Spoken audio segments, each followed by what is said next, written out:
Great. Good morning. My name is Kathleen McDonald. I'm with the Transportation Security Administration. I'm joined by Amy Joyce today with the DMV. It's good to be with you all. I'm here today to talk about the beginning of Real ID and its enforcement, which begins on May 7th, 2025. You might have heard a lot of talk about Real ID, but just what is Real ID anyway? Well, Congress passed the Real ID Act in 2005.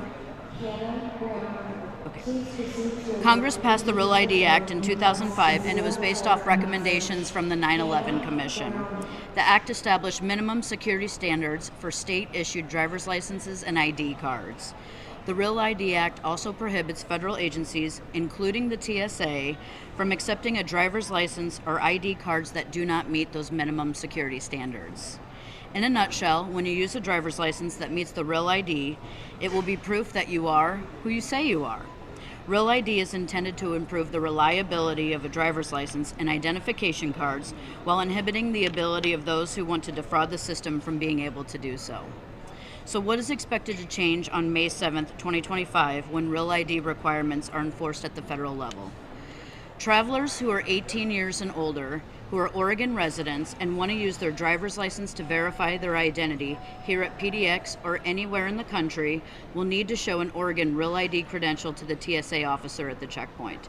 However, I do want to stress that TSA accepts multiple forms of identification beyond the driver's license to include a passport or passport card, an active duty military credential, also known as a CAC card, the DHS Trusted Traveler credential such as Global Entry or Nexus, a lawful permanent resident or border crossing card, a foreign government issued passport, and other types of ID.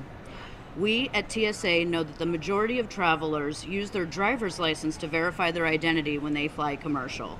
Once enforcement begins, travelers who do not have a Real ID compliant state issued credential or other form of acceptable ID can expect delays when they arrive at the TSA security checkpoint.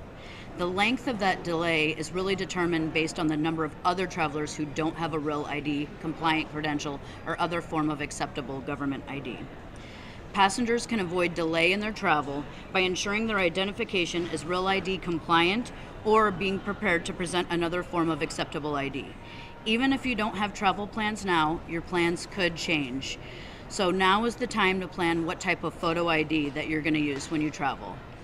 TSA has had signs posted at airports nationwide to inform the traveling public of the Real ID requirements. We have been engaging travelers one-on-one, encouraging them to act now. Federal enforcement of Real ID is happening soon. Please be sure to take the steps necessary to ensure you have the proper identification for the next time you travel. Now I'll turn it over to Amy Joyce with the DMV. Thank you. Hi everyone, and thanks for this opportunity. My name is Amy Joyce and I'm the administrator of Oregon's DMV. So DMV is seeing record number of customers at this time. So we've been promoting people to get informed, make a choice, and then take action, and Oregonians are hearing that call and showing up to the DMV in droves. So we're doing record numbers. And we have expanded by thousands the number of Real ID appointment slots that we have every week.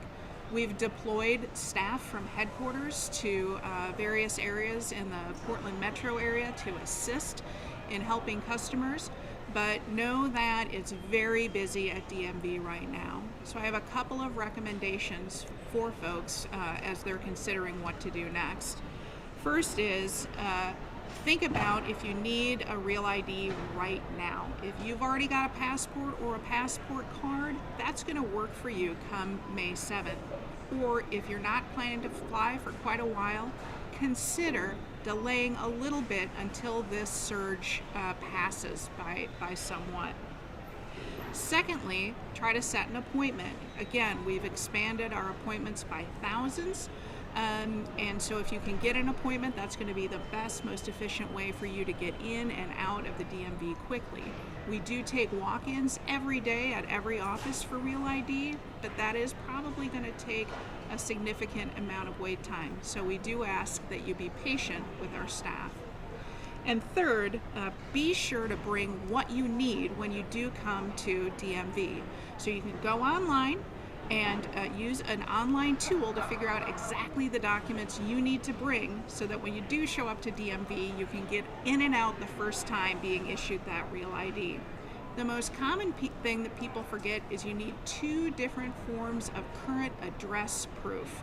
So if your DMV document has your current address, that's great, that's one. We're going to need a second address document that's not from DMV. So a utility bill or another piece of mail, something like that with your current address.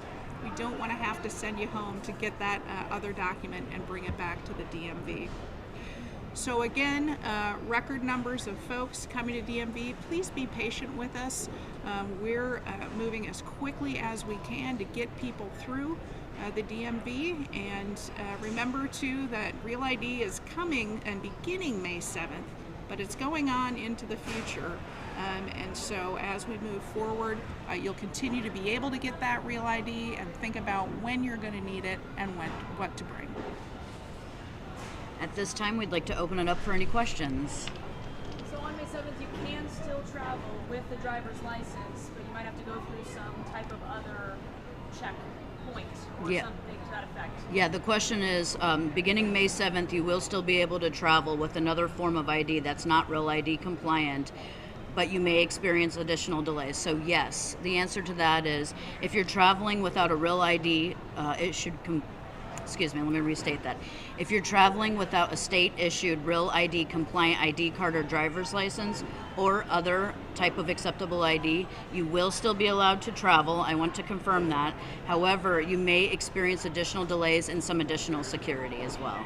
So do you expect maybe a cutoff point in the future past May 7th where that may no longer be the case? Yeah, the question is whether or not we accept if we expect a cutoff period in the future after May 7th rollout. What I'll say to that is at this point, we're working with the traveling public. We want to ensure that everybody makes it on their flight.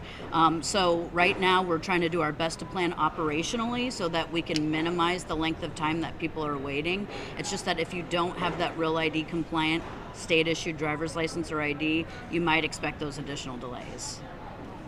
Amy, you mentioned extra staff in the Portland area. Elsewhere in the state, especially rural areas where we're seeing some DMVs close because of staffing shortages, how are those offices handling a potential surge for Real ID appointments? Yeah, so we're seeing surges of customers in really every population center in the state. So think Tri-County Metro, Salem, Eugene, Roseburg, Medford, and Bend, Redmond, as well as Ontario.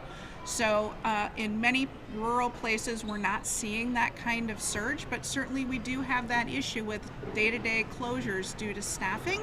So folks need to plan ahead. Another item where folks need to plan ahead is when you leave DMV after a successful transaction, you're walking out with what is basically a receipt. That plastic card is going to show up in the mail 2 to 3 weeks later, and that's what you're going to need to get on the plane. My understanding is TSA is not going to accept that paper card, so you do have to plan ahead. Please don't come to us the day before your flight thinking you're going to buck out with that plastic. That's not how it works. Just to clarify, people's ask, you've got to go into the DMV to get your Real ID. You can't do it in a kiosk, that's just registering. Yeah. And you can't do it online. Right, you have to come in to a DMV field office to get your first Real ID. There's no online option, there's no kiosk option. That's because of the documents that you have to show and we have to scan and verify. Once you have a Real ID, eventually you'll be able to renew that online, but that's not where anybody is right now, so you have to come into the DMV field office. So when you come in to the DMV, you can choose to get a Real ID or you can choose to get a license that's not a Real ID. Will you ever see that license phased out and just go straight to Real ID as the option for Oregonians? It is an option for Oregonians, and when the legislature passed that Real ID law, it was important to them that Oregonians have a choice. So it's state law right now that we offer both, and I don't see that changing. But certainly that's why we say, get informed, make that choice, and then take action.